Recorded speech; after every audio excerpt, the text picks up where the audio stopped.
Dice así la palabra de Dios. Entró Jesús otra vez en Capernaum después de algunos días y se oyó que estaba en casa, e inmediatamente se juntaron muchos, de manera que ya no cabían ni aún en la puerta, y les predicaba la palabra. Entonces vinieron a él unos trayendo un paralítico, que era cargado por 4, y como no podían acercarse a él a causa de la multitud, descubrieron el techo de donde estaba, y haciendo una abertura, bajaron el lecho en que yacía el paralítico. Al ver Jesús la fe de ellos, dijo al paralítico: Hijo, tus pecados te son perdonados. Estaban allí sentados algunos de los escribas, los cuales cavilaban en sus corazones: ¿por qué habla este así? Blasfemias dice. ¿Quién puede perdonar pecados sino solo Dios? Y conociendo luego Jesús en su espíritu que cavilaban de esta manera dentro de sí mismos, les dijo: ¿por qué caviláis así en vuestros corazones? ¿Qué es más fácil decir al paralítico: tus pecados te son perdonados? ¿O decirle: levántate, toma tu lecho y anda? Pues para que sepáis que el Hijo del Hombre tiene potestad en la tierra para perdonar pecados, dijo al paralítico: a ti te digo, levántate, toma tu lecho y vete a tu casa. Entonces él se levantó enseguida y tomando su lecho salió delante de todos, de manera que todos se asombraron y glorificaron a Dios, diciendo: nunca hemos visto algo así, nunca hemos visto tal cosa. Sin lugar a dudas, hermanos, hay tanto que aprender de esta historia, de esta sección. Y primero que nada, me llama la atención que estamos casi que hablando de enfermedades desde la mitad del capítulo 1. Jesús estaba lidiando primero con la fiebre de la suegra de Pedro, ustedes recuerdan, luego con diferentes enfermedades, toda la ciudad se agolpó, luego el tema del leproso, ahora el tema del paralítico, y vemos enfermedad tras enfermedad. Si hay una situación con la que Jesús tuvo que lidiar más frecuentemente en su ministerio, fueron el tema de las enfermedades, las afecciones físicas, que es uno de los males que más nos aqueja, que más nos quebranta y con los que todos de una u otra manera vamos a lidiar. Pero Jesús quiere llevarnos a pensar en algo todavía mucho más profundo. En Capernaum, sin los avances científicos que hoy tenemos en temas de la medicina, pensaban que el problema número 1 de su comunidad, sin lugar a dudas, era un problema sanitario, era un problema médico, era un problema de salud pública. Pero hermanos, Jesús en este pasaje quiere llevarnos a pensar todavía mucho más profundo. Hay un problema mayor para el ser humano que las enfermedades físicas, y es lo que va a tratar en este pasaje. Eso es justamente lo que va a pasar. De primera, en entrada, tenemos a uno de los protagonistas en la historia. Es un paralítico. En realidad, los comentaristas piensan que tenemos aquí, más que una parálisis sencilla, a una persona cuadripléjica. Si vemos en otros pasajes que hablan de paralelos a Marcos 2, vemos que este hombre estaba postrado en cama. Es decir, no se podía valer por sí mismo. De manera que estamos hablando de una parálisis severa, una persona que no puede moverse en absoluto. Es decir, esta persona no podía valerse por sí mismo y necesitaba la ayuda constante de alguien para comer, para bañarse, para ir al baño. No podía ir a ningún lugar por su propia voluntad, alguien tenía que llevarlo. Y si nos ponemos por unos momentos en los zapatos de esta persona, pues podríamos entender lo difícil que ha de ser esa condición. No sé si alguna vez usted se ha quebrado una mano, se ha recalcado un dedo, donde uno entiende lo importante que es un miembro, una extremidad. La cuadriplejía afectaba las 4 extremidades. Así es que la situación de este hombre es realmente difícil. Y no significa que los cuadraplégicos o discapacitados o que están paralíticos hoy día la tengan más fácil que este paralítico del primer siglo. Sin embargo, hoy los tiempos han cambiado. Tenemos ciertas formas de ayudarles. En los centros comerciales, por ejemplo, hay parqueos específicos, especiales para personas discapacitadas. En lugar de gradas, están diseñados algunos lugares para que hayan rampas. Hoy tenemos las famosas sillas de ruedas. Tenemos avances científicos. Pero todo esto no existía en el primer siglo. No existía una silla de ruedas. No existía un parqueo que estaba señalizado. Así es que la condición de este hombre en el primer siglo, con esta cuadriplejía, era realmente triste, difícil. Y todos en aquel lugar de Capernaum, sin lugar a dudas, creían que el problema más grande de este hombre era la cuadriplejía. Vamos a ver que en este capítulo Jesús parece ser que tenía otro diagnóstico para este hombre. La historia de este pasaje se pone interesante por 4 hombres, 4 amigos de este paralítico. Versículo 2.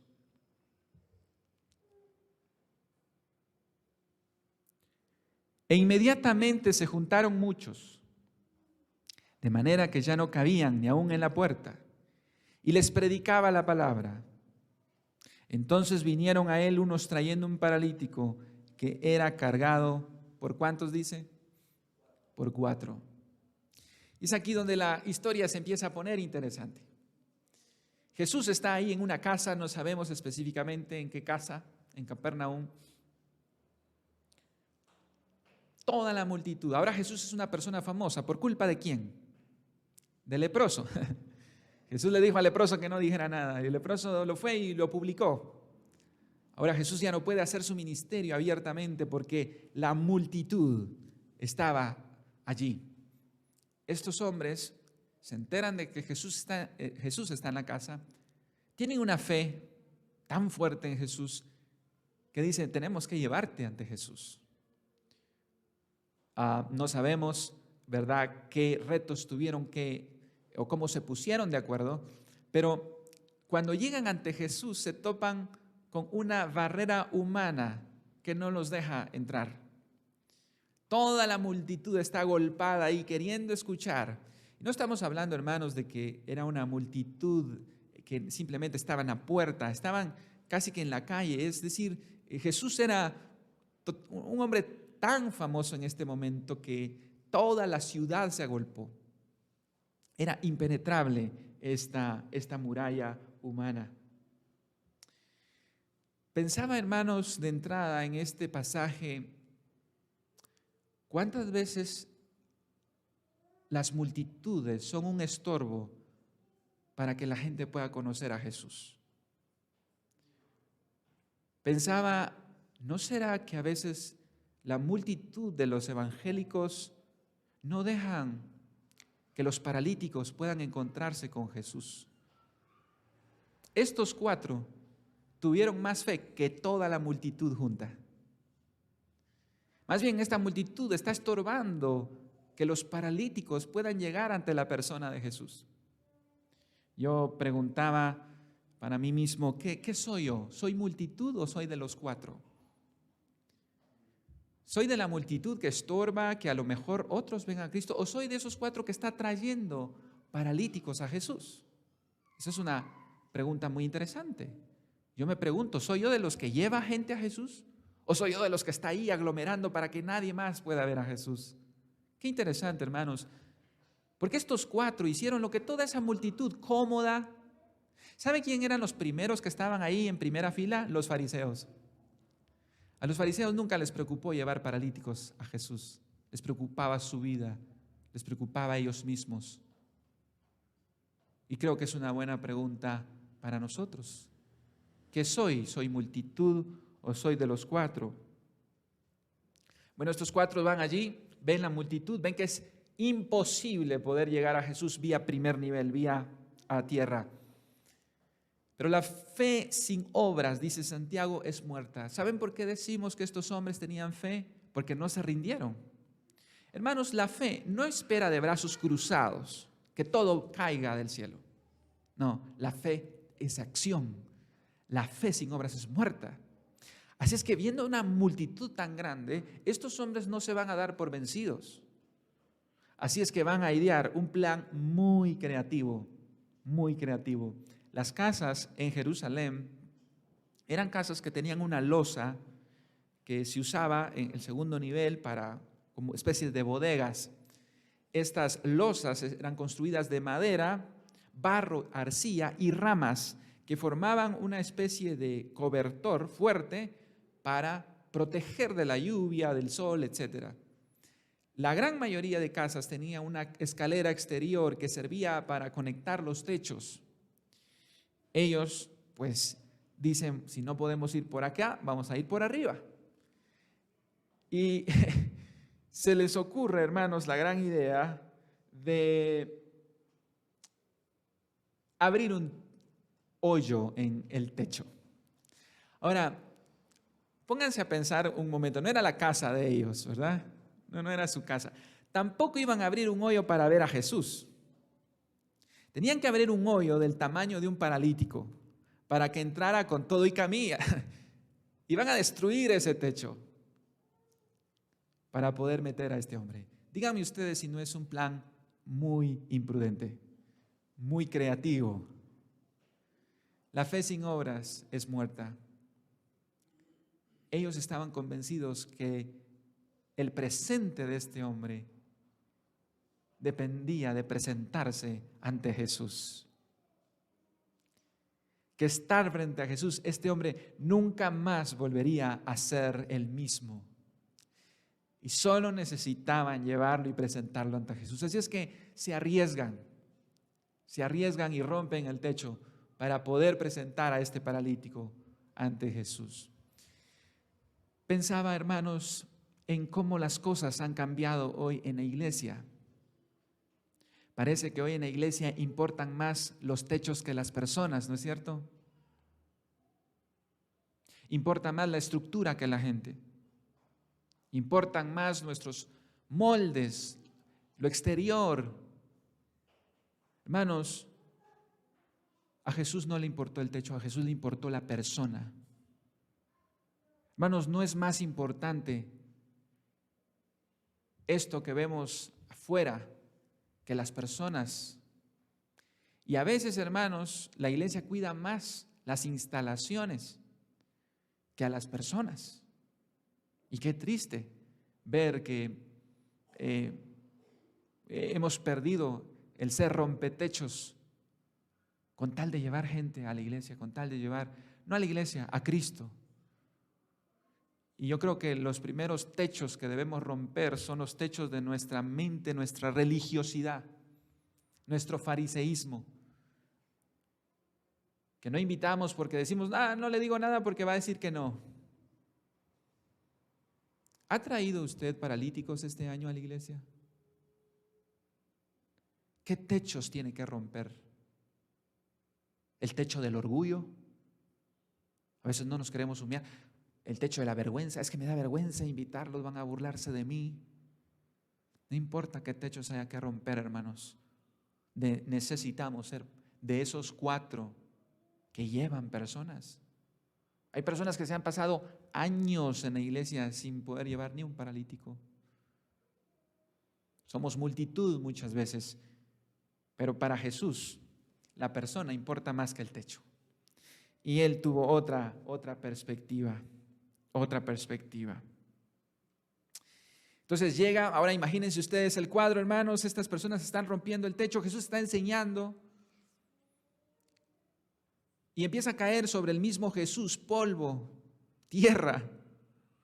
Y yo no sé, pero yo me hubiera asustado, hermanos, si de repente yo estoy ahí, de repente veo un gran hueco en el techo, ¿verdad? Y empieza a caer tierra, y no sé, se está derrumbando la casa, salgamos corriendo. Eso les pegaron un susto a los que estaban ahí, por supuesto que sí. Y por supuesto que Jesús no estuvo exento de que el polvo y la tierra le cayeran. Jesús hubiese podido regañar a estos hombres por su imprudencia, por su necedad, pero no. Versículo 2 del capítulo, versículo 5 del capítulo 2. 4 y 5 dice: viendo Jesús la fe de ellos, dijo al paralítico: hijo, tus pecados te son perdonados. La versión de Mateo de este pasaje agrega una palabrita muy especial. Ten ánimo, hijo, tus pecados te son perdonados. Hermanos, siempre Jesús nos sorprende. O sea, si estos 4 sorprendieron a la multitud trayendo a este paralítico en el techo, la respuesta de Jesús nos sorprende más todavía. Porque para todos en aquella sala, el peor problema de este paralítico era su parálisis física. Estos hombres llevaron a este paralítico ante Jesús para que Jesús hiciera algo con la parálisis, con su cuadriplejía. Pero hermanos, Jesús con ese ojo, cual solo Él tiene, Él vio una parálisis más profunda. Él vio la parálisis espiritual de su alma como su mayor problema y su mayor necesidad. Él se enfoca en el verdadero problema. Y noten, hermanos, la primera palabra con la que Jesús se refiere a él, le dice hijo. Hermanos, nadie en el primer siglo le decía hijo a un paralítico, porque habían tantos estigmas sociales y religiosos sobre las enfermedades, porque se pensaba que el que estuviera enfermo estaba bajo la maldición de Dios. Nadie quería, digamos, identificarse con alguien que estaba en esa condición. Pero la primera palabra que este caballero escucha, él no le dijo paralítico, él le dijo hijo. Noten, hermanos, la compasión, la misericordia, la ternura con la que Jesús inicia las primeras palabras que escucha este paralítico de parte de Jesús es la palabra hijo. Tus pecados te son perdonados. Hermanos, noten ustedes cómo viene en intensidad Jesús: autoridad sobre su enseñanza, autoridad sobre espíritus inmundos, autoridad sobre las enfermedades y ahora autoridad para perdonar pecados. Una cosa es que Jesús pueda sanar, pero perdonar pecados. Jesús se enfatiza en la condición espiritual de este hombre, en la parálisis espiritual. Hermanos amados, quiero que entendamos en este momento, yo no sé por qué contexto usted esté pasando. Alguien decía: el que le habla al sufrimiento siempre tendrá audiencia. Todos sufrimos, en uno menor grado. ¿Qué problema usted puede tener en este momento? Yo quiero que lleve a pensar lo que Jesús está llevando a pensar al paralítico. El problema más grande que usted y yo tenemos es el pecado, hermano. Ese es el problema número 1. No es económico, no es físico, no es emocional, es espiritual. La necesidad más grande que el hombre tiene es de reconciliarse con Dios. Esta es la raíz de todos nuestros problemas. Y por eso Jesús quiere centrarse en primer lugar en esta condición del hombre paralítico. Estos 4 que metieron ahí al paralítico, quizás cuando escuchan, le dice Jesús al hombre: tus pecados te son perdonados. Quizás ellos pudieron pensar: esto no es por lo que lo trajimos.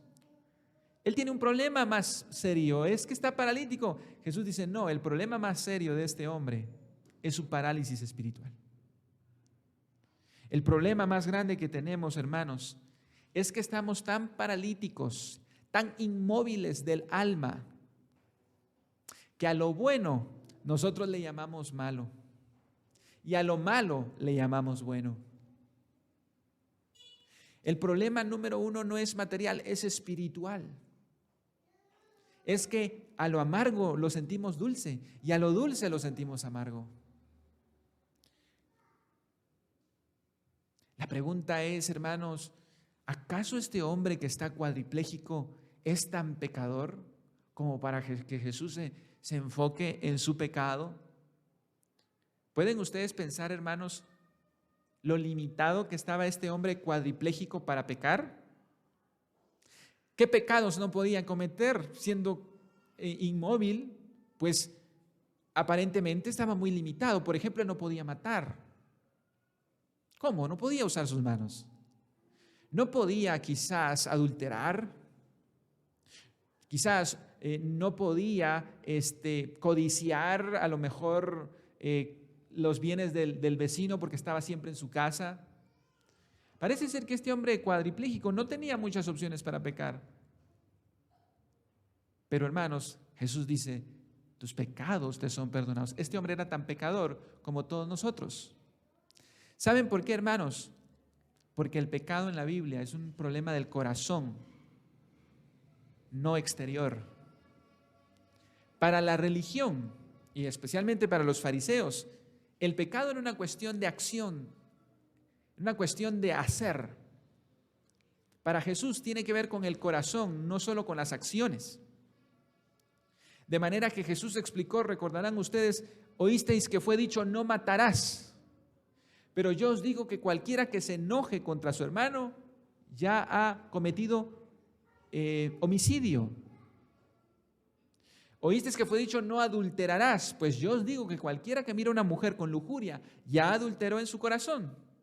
Este paralítico, aunque no había cometido las acciones físicas, su corazón estaba tan infectado de pecado como nosotros, porque el estándar de Jesús es mucho más alto que nuestro estándar.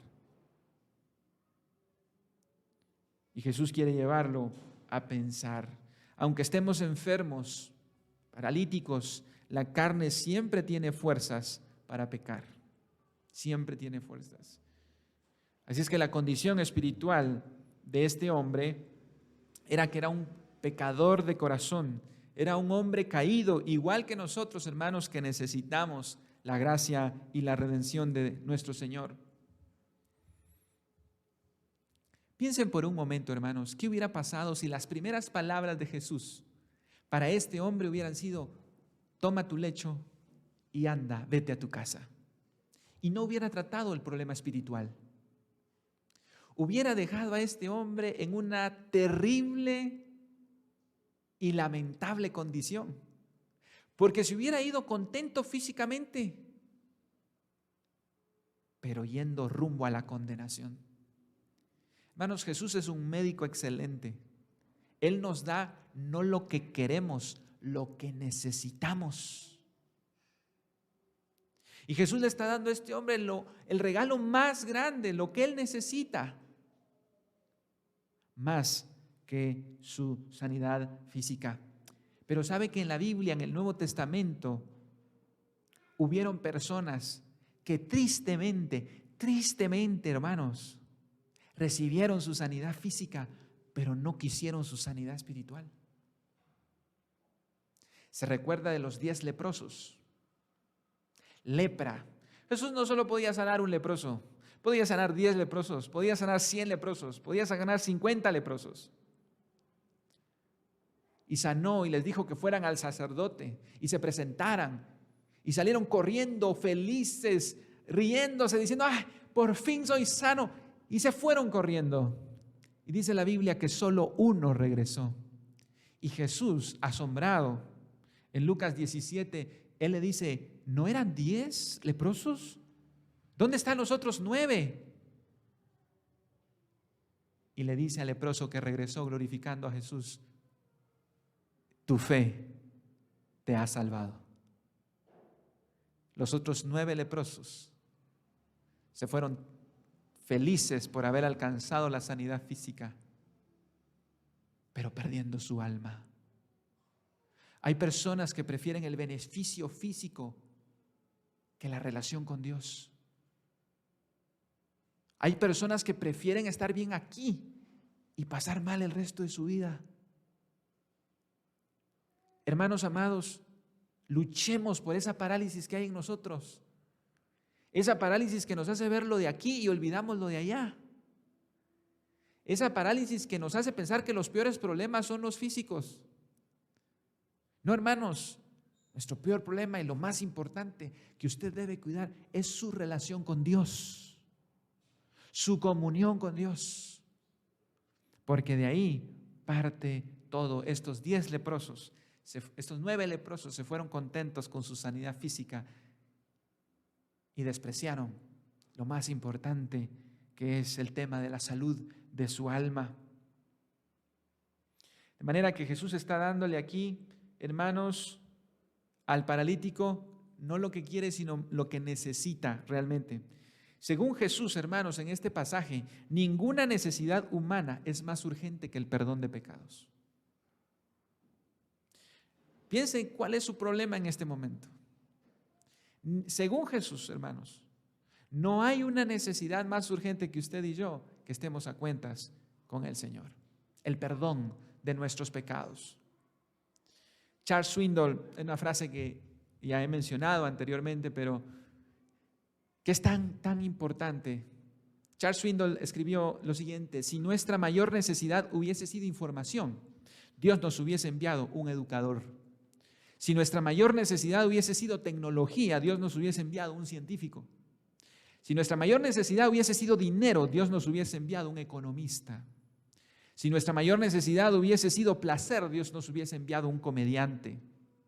Pero nuestra mayor necesidad es el perdón de nuestros pecados. Por eso Dios nos envió un Salvador que muriera en la cruz para poder pagar todos nuestros pecados. Hermano, nuestra mayor necesidad, nuestro mayor problema hoy, este domingo, es nuestra comunión con Dios, el perdón de nuestros pecados.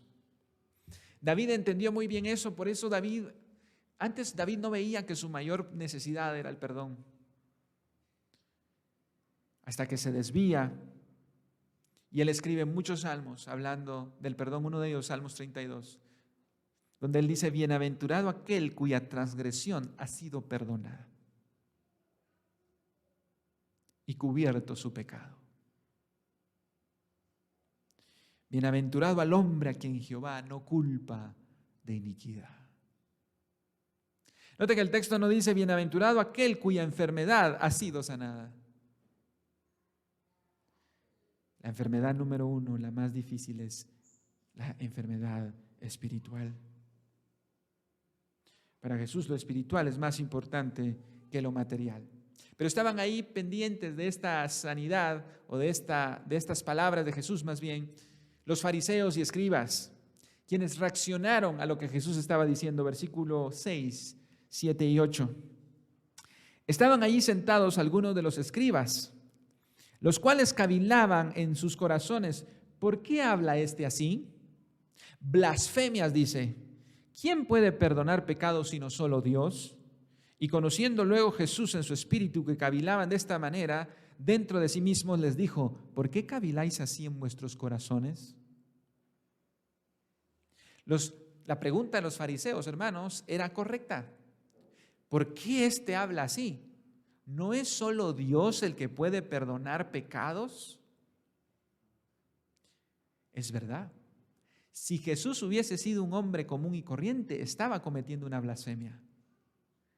Pero Jesús estaba diciendo a través de esta enseñanza: hijo, tus pecados te son perdonados. Él se estaba colocando en la posición de Dios, porque Él era Dios. Él era Dios.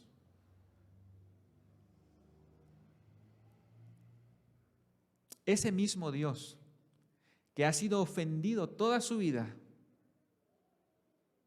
una y otra vez, en lugar de alejarse de nosotros, decidió hacerse uno de nosotros.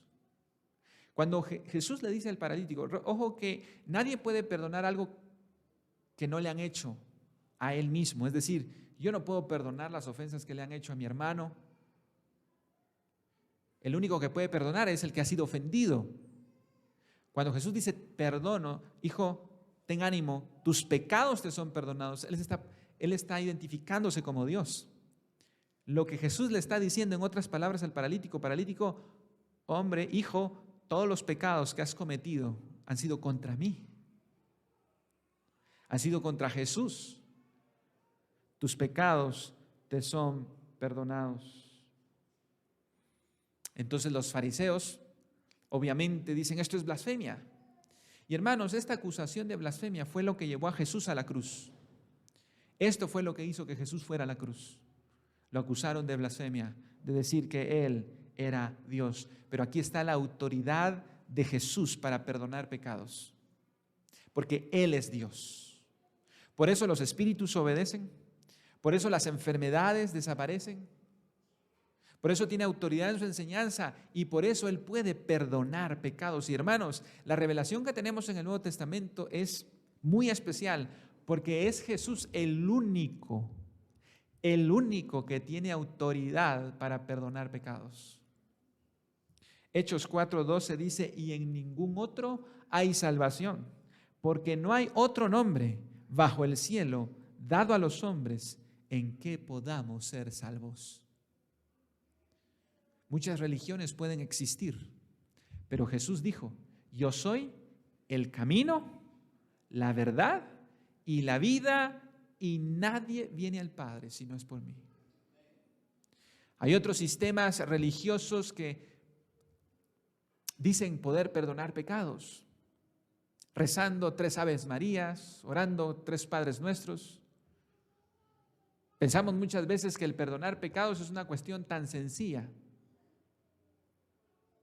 Pero hermanos, aquí tenemos la autoridad de Jesús para perdonar pecados y solo Él puede hacerlo. Ahora Jesús, hermanos, va a terminar esta sección haciendo una pregunta muy interesante. Jesús pudo haber dado por terminado ahí el asunto. Hijo, ten ánimo, tus pecados te son perdonados. Él sorprendió a la multitud. Pensaban ellos que la parálisis, no hermanos, la parálisis no es el problema del ser humano, es la parálisis espiritual. Ahora Jesús, hermanos, les va a hacer una pregunta a ustedes y a mí a través de este texto. Versículo 9, miren lo que dice. ¿Qué es más fácil decir al paralítico? ¿Tus pecados te son perdonados? ¿O decirle, levántate, toma tu lecho y anda? Pregunto, hermanos, ¿qué es más fácil? ¿O sabe qué? Se la voy a cambiar un poco. Responda a esta pregunta usted. Tiene que responder a esta pregunta. Se la voy a cambiar. Si usted fuera ese paralítico y le dieran a elegir tu sanidad o el perdón de tus pecados, ¿qué elegiría usted?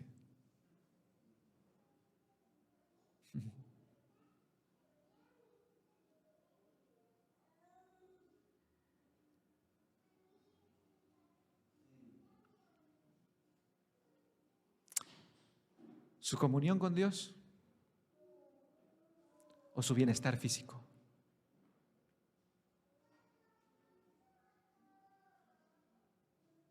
Aquellos 9 leprosos eligieron su sanidad por encima de su comunión con Dios. ¿Qué es más fácil decir?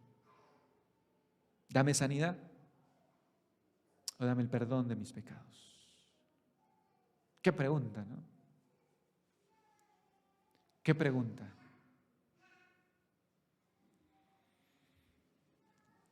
¿Qué era más fácil para Jesús? ¿Sanar al paralítico? Para sanar al paralítico Jesús no necesitaba ir a la cruz. Para sanar a los leprosos Jesús no necesitaba ser traicionado, escupido, violentado. Para Jesús, si la misión de Jesús hubiera sido la sanidad física de los hombres, eso era fácil para Jesús.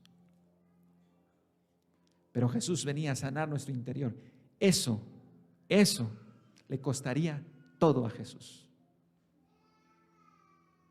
Él diría más adelante, siempre en el libro de Marcos, y comenzó a enseñarles que le era necesario al Hijo del Hombre padecer mucho y ser desechado por los ancianos, por los principales sacerdotes y por los escribas, y ser muerto y resucitar al tercer día. No era una opción, le era necesario. Le costó todo a Jesús.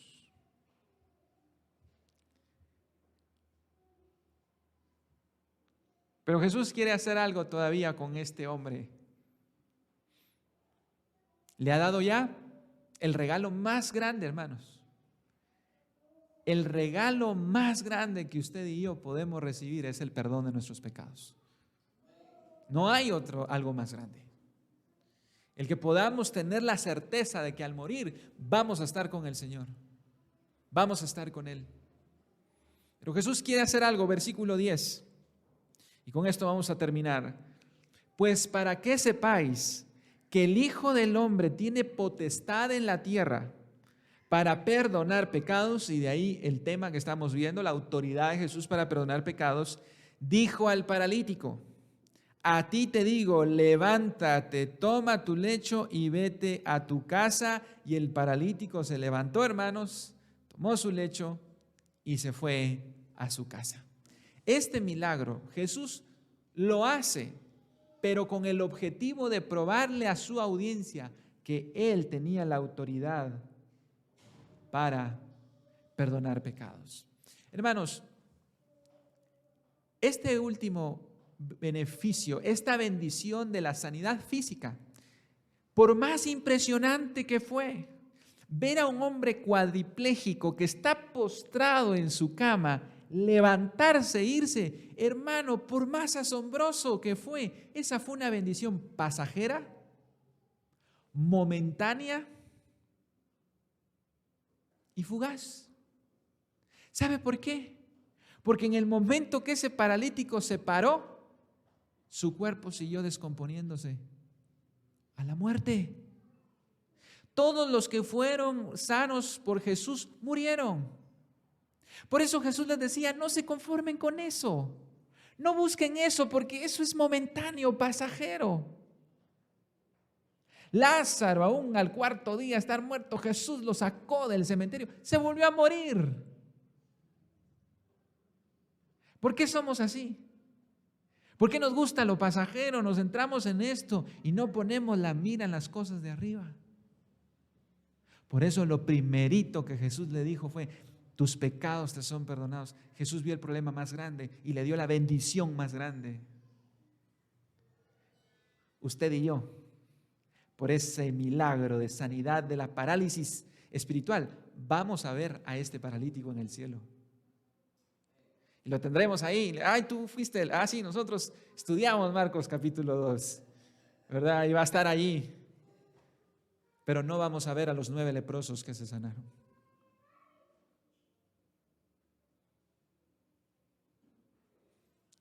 Quiero, hermano, por favor, usted recuerde esta frase de Jesús. Por lo menos esta semana, hermano. Ten ánimo, hijo.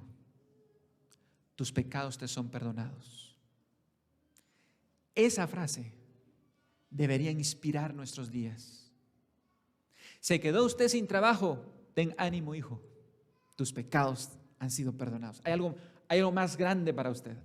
Usted es dichoso. ¿Está usted enfermo? Ten ánimo, hijo. Tus pecados te son perdonados. ¿Tiene un hijo rebelde? Ten ánimo, hijo. Tus pecados te son perdonados. ¿Se murió su esposo o su esposa? Ten ánimo, hijo. Tus pecados te son perdonados. Hermanos, recordemos la dicha del perdón, que es la maravilla más grande. Mira, hermano, si usted todavía no ha entendido lo pecador que ha sido y la gracia y el amor que ha tenido Dios para perdonarlo, usted no ha entendido el Evangelio. Porque el primer paso para conocer a Jesús es saberse pecador. Ten ánimo, hijo.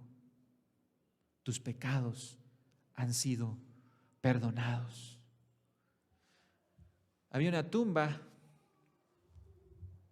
que tenía un epitafio que me encantó, que leí un libro de una persona que, hermano, ¿usted ya pensó qué quieren que escriban en su epitafio? Debería. Si tuviera usted que poner una palabra, ¿qué sería? Si tuviera que poner un versículo en su epitafio, en la placa de su tumba, ¿qué sería? ¿Sabe qué puso este hombre? Solo puso una palabra. Él puso perdonado.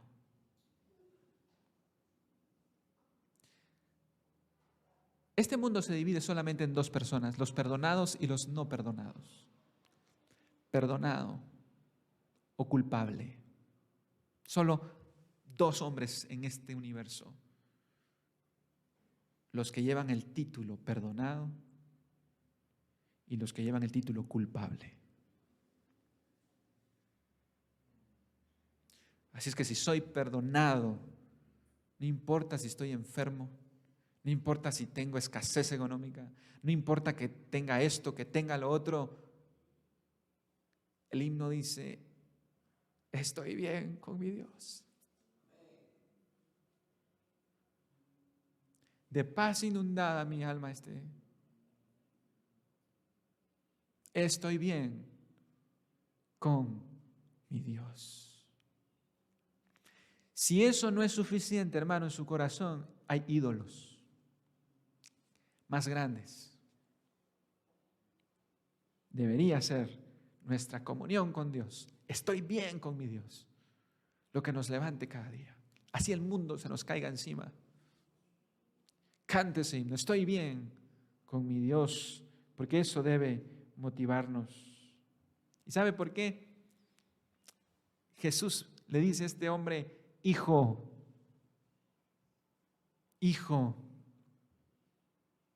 Jesús lo perdonó y por eso pudo ser su hijo. Hermanos, por eso Pablo se preguntaba, ¿qué nos va a separar del amor de Dios? ¿Enfermedad? ¿Muerte? Nada. Y eso lo sostenía. Eso lo mantenía firme a Pablo. ¿Quién nos podrá separar del amor de Dios? Ni tribulación, ni angustia. Nada. ¿Se recuerda la frase que Jesús le dijo, que Dios Padre le dijo a Jesús? Dios Padre le dijo, hijo, tú eres mi hijo amado, en quien tengo complacencia. ¿Sabe, hermano, que en Cristo esa frase es para usted y para mí? Porque cuando Dios nos ve, no nos ve a nosotros, nos ve a Cristo en nosotros. Y por Cristo, Él nos dice, tú eres mi hijo amado, en quien tengo complacencia. Hijo. Quiero terminar esta historia hablando del protagonista, uno de los protagonistas, el paralítico. Terminamos la historia viendo que él se va a su casa, sano, espiritualmente y físicamente. ¿Qué hizo? ¿Qué hizo él para recibir eso? ¿Qué es lo que hace el protagonista en esta historia? Nada. Nada. ¿Cómo es que uno es protagonista haciendo nada, hermanos? No fue su desempeño, ni siquiera su fe. Es la fe de sus amigos. Eso es gracia. No es por nuestro desempeño. No es por meritocracia. El evangelio es para los paralíticos. Los que saben que están en el suelo. Los que no tienen nada que ofrecer. Los que están en el suelo son los levantados. Para ellos es el evangelio. ¿Qué será usted esta mañana entonces? ¿Será un fariseo que critica a Jesús, que no lo acepta como el Mesías? ¿Será como la multitud que está muy cómoda? ¿Qué le importan los demás? ¿O tendrá la actitud de este paralítico que no tiene nada que ofrecer más que ampararse a la gracia del Señor?